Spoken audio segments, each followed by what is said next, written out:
आज 8th class की exercise 17A और 17A का कल आपको हमने चतुर्थांश के विषय में बताया था और प्लस आपका पहला सवाल लगवाया था। अब आपको द्वितीय सवाल यानी दूसरे सवाल को उसके ग्राफ चित्र को देख करके उनके प्रश्नों के उत्तर देना है। तो सबसे पहले इसका ग्राफ बनाना है।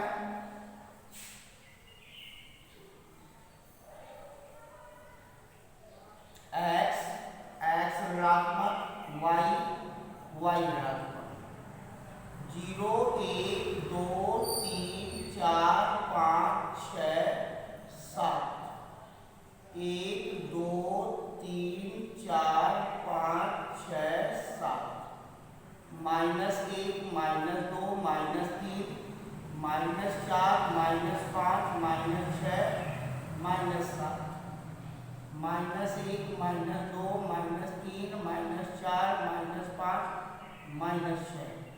इस ग्राफ को देख करके इनके प्रश्नों को उत्तर देना है। जैसे कि प्रथम चतुर्थांश में है 2, x अक्ष 2 है और y अक्ष 1 है, 2 और 1। फिर इसके बाद दूसरा बिंदु है, ये आपका P है, ये P और 2 पर आपका M बिंदु है, M। इसके बाद Q है -3, 2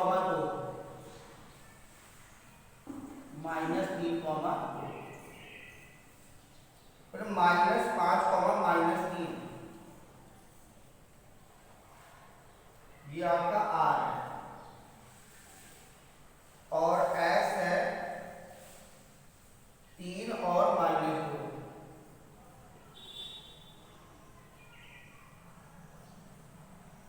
P Q R S और यहाँ पर M अंकित है, वहाँ M अंकित कर दिया और एक पर N है, जी आपका N बिंदु है।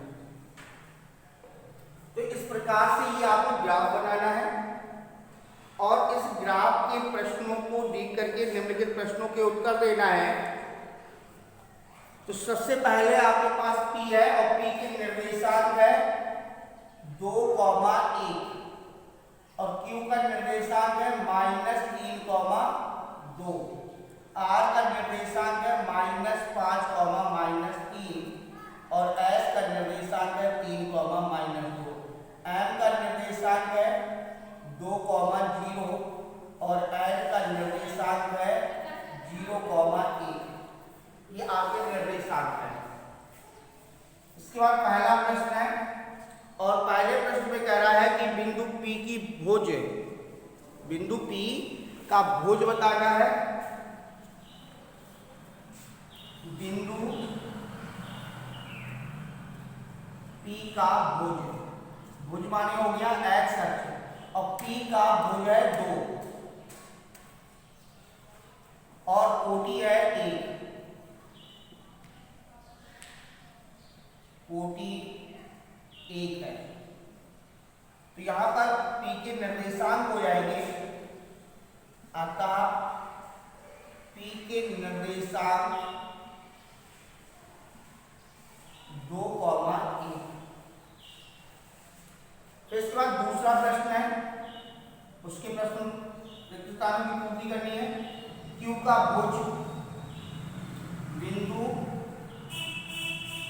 Q का भुज और Q का भुज है -3 और कोटि है 2, कोटि 2 है। अतः Q के निर्देशांक, Q के निर्देशांक -3, 2 है। फिर इसके बाद तीसरा नंबर है। तीसरे नंबर पे कह रहा है कि बिंदु R का x अक्ष का निर्देशांक, x अक्ष का निर्देशांक और x अक्ष का निर्देशांक होता है भुज, और भुज है R का -5 तथा y अक्ष का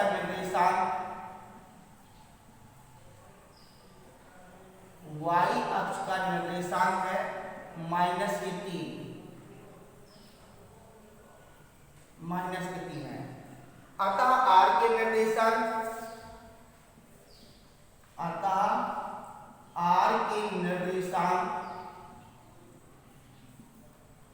हो जाएगा -5, -3 है, तो r के निर्देशांक।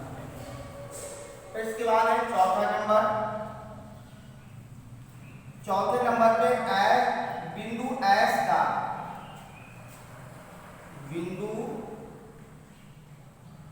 S का x अक्ष का निर्देशांक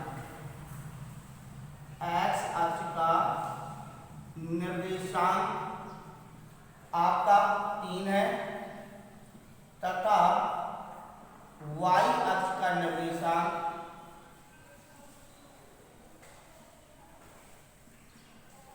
-2 है। अतः S के निर्देशांक हो जाएंगे, S के निर्देशांक 3, -2 है। तो इन प्रश्नों के उत्तर या रिक्त स्थानों की पूर्ति आपको इस ग्राफ से देख करके करना है, जिसमें x अक्ष का निर्देशांक भुज होता है, y अक्ष का निर्देशांक कोटि होता है। भुज और कोटि दोनों मिलकर के उस बिंदु के निर्देशांक बन जाते हैं। फिर इसके बाद प्रश्न नंबर 3 है, निम्नलिखित बिंदु किन चतुर्थांश में स्थित है? आपको सिर्फ चतुर्थांश बताना है। तो प्रश्न नंबर आपका 3 है, निम्न बिंदु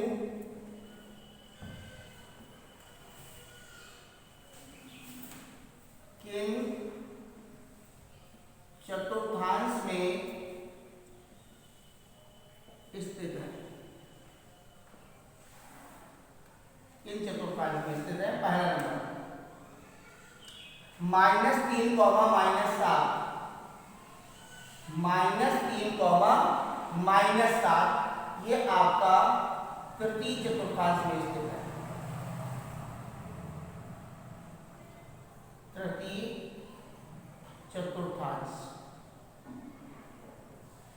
चतुर्थांश में, क्योंकि यहाँ पर भुज भी ऋणात्मक है, कोटि भी ऋणात्मक है। जहां भुज और कोटि दोनों ऋणात्मक होते हैं वो आपका तृतीय चतुर्थांश है। फिर -5, 7 ये आपका द्वितीय चतुर्थांश है, क्योंकि यहाँ पर भुज ऋणात्मक है और कोटि धनात्मक है, ये आपका द्वितीय चतुर्थांश है। और तीसरा 2, 10, -10 ये चतुर्थ चतुर्थांश में,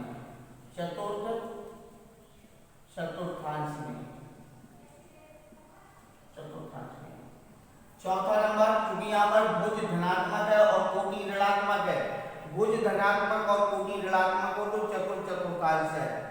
5, 9 भुज और कोटि दोनों धनात्मक है, ये आपका होगा प्रथम चतुर्थांश में।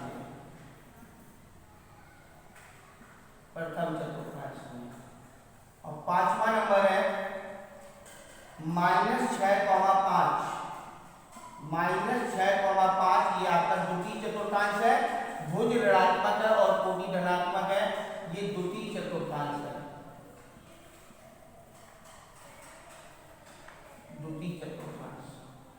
इसके बाद है 6वां नंबर, और 6वें नंबर पे है -7, -5 दोनों ऋणात्मक है, तो ये आपका हो जाएगा तृतीय चतुर्थांश।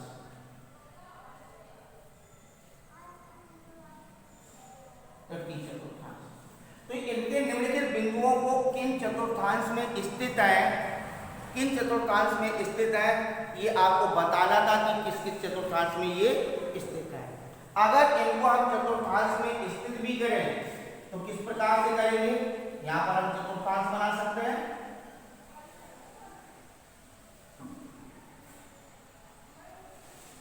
x अक्ष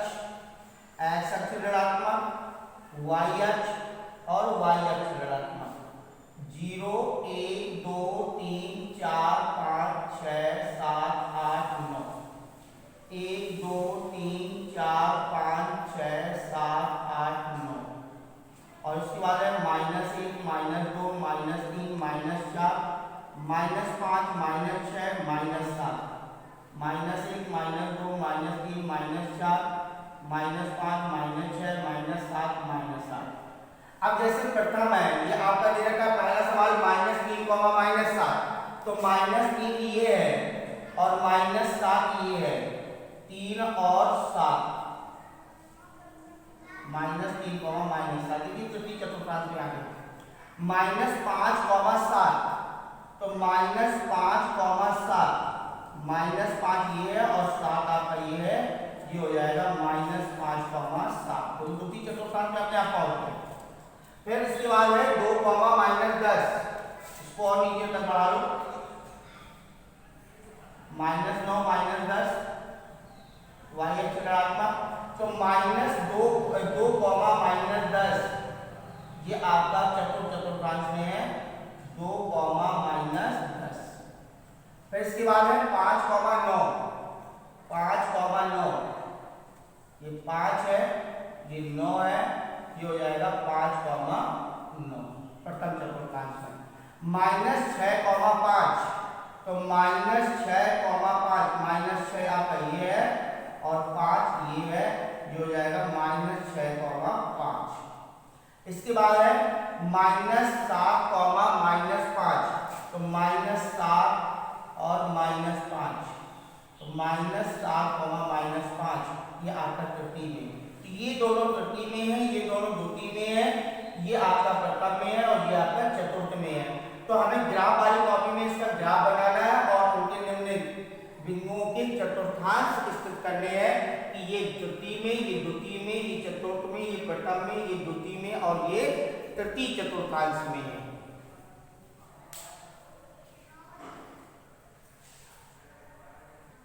इसके बाद अंतिम सवाल है चौथा, निम्नलिखित बिंदुओं को ग्राफ पेपर पर अंकित कीजिए। तो यहाँ पर ग्राफ पेपर पर अंकित करना है। तीसरे में केवल चतुर्थांश बनाना था, लेकिन हमने ग्राफ पेपर पे भी अंकित किया। यहाँ पर ग्राफ पेपर पे भी अंकित करना है और उनके चतुर्थांशों को भी बताना है। तो सबसे पहले हम इसका चतुर्थांश बनाएंगे और इसके चतुर्थांश में सबसे बड़ी संख्या भुज में 10 है, तो ये इसको 10 तक ले लो। x अक्ष ऋणात्मक, y अक्ष और y अक्ष ऋणात्मक, 0, 1, 2, 3, 4, 5, 6, 7, 8, 9, 10, 1, 2, 3, 4, 5, 6, 7, 8, 9, 10, -1, -2, -3, -4, -5, -6, -8, -9, -1,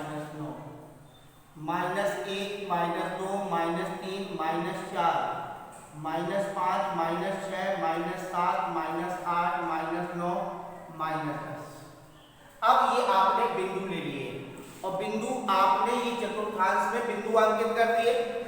अब इसके बाद कह रहा है कि बिंदु कौन कौन से दे रखे, निर्देशांक कौन कौन से दे रखे हैं। तो निर्देशांक है पहला नंबर 7, 5 और दूसरा नंबर है 7, 0। तीसरा नंबर है -3, -6। चौथा नंबर है 0, -4। पांचवा नंबर -6, -7 और छठवां नंबर है 10, -5 और इसके बाद है सातवां नंबर 0, 0। ये है, इनको सबसे पहले हमें ग्राफ पेपर पे अंकित करना है। तो सबसे पहले है 7, 5।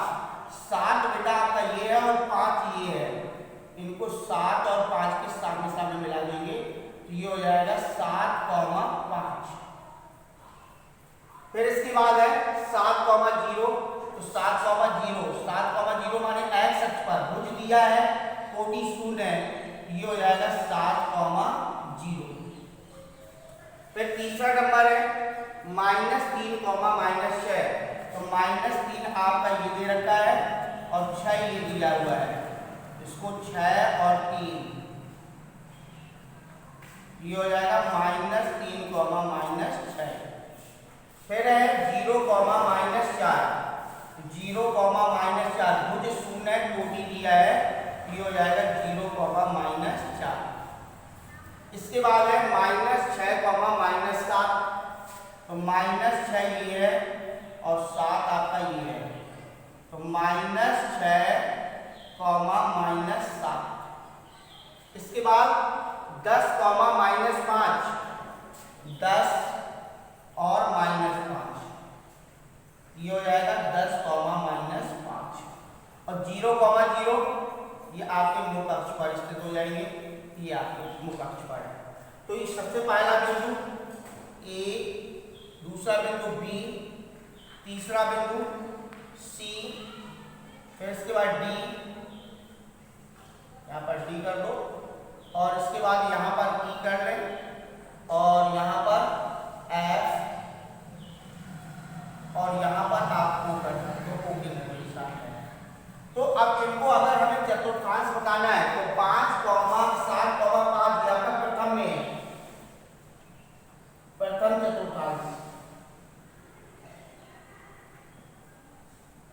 ये आपका एक्स अक्ष पर है, एक्स अक्ष पर, और ये तृतीय चतुर्थांश है, तृतीय चतुर्थांश, और ये आपका वाई अक्ष पर है, और ये भी तृतीय चतुर्थांश में है, और ये चतुर्थ चतुर्थांश, और इसके बाद है ये आपका मूल बिंदु या मुख अक्ष पर, मुख अक्ष पर। तो हमने यहाँ पर इनको ग्राफ पेपर में भी अंकित किया और इनके चतुर्थांश भी बताए, और प्रश्न नंबर 3 में हमने चतुर्थांश भी बताए और ग्राफ पेपर पर भी अंकित किया। तो यहाँ पर तीसरे और चौथे सवाल में आपको ग्राफ पेपर और चतुर्थांश दोनों पर स्थित करना है, इनके चतुर्थांश भी बताना है और ग्राफ पेपर पर भी अंकित करना है। इस प्रकार से आज हम 8th क्लास की एक्सरसाइज 17A का सवाल नंबर दूसरा, तीसरा और चौथा सवाल लगाएंगे। इसके बाद आपकी शुरू होगी एक्सरसाइज 17B, और 17B में भी ग्राफ का ही उपयोग करना है, ग्राफ की कॉपी में इसको लगाना है।